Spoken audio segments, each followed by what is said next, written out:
The Mishnah in Pirkei Avot asks, why is it that there are 10 generations between Adam Harishon and Noach? Why was there so much time between those two people when in fact all the people in between were just sinning? So the Mishnah answers, it's to tell you how gracious and forgiving God is. Lehodia kama erech apayim lefanav. How God allowed generation after generation, and until Noach came and God finally had it with all the sinning and destroyed the world. Then the next Mishnah continues with the same question. It says, why were there 10 generations from Avraham, from Noach until Avraham Avinu?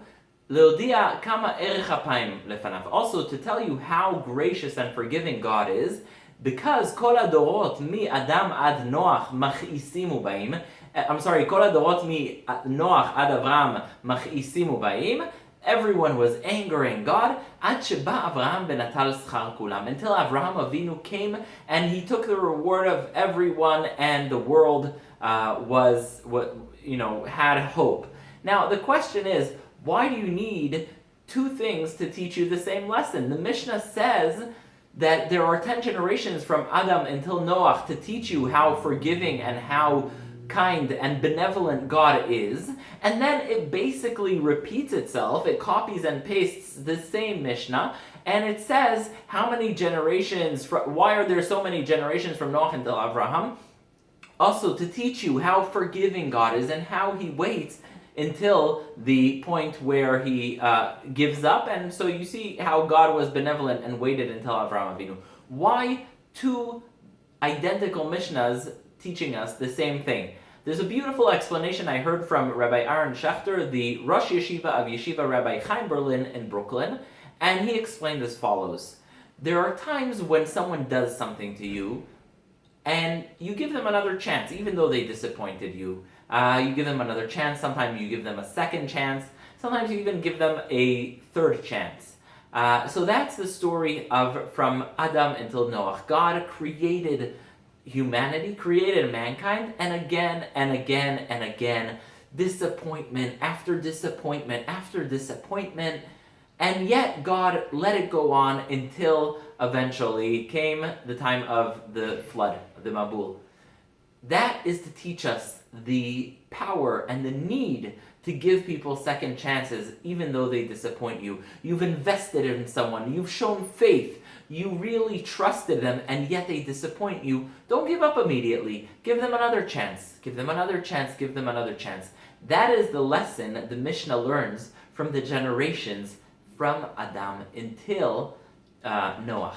Then there's another lesson. If someone really, you didn't show any faith in them, you didn't really have a great deal of confidence in them, but you know that one day they will deliver. Should you have faith in them? Should you give them another chance? Well, the obvious example for this is a baby. A baby is born, and everyone is helping and clothing the baby and feeding the baby and getting the baby gifts, and the baby didn't really do much. Why?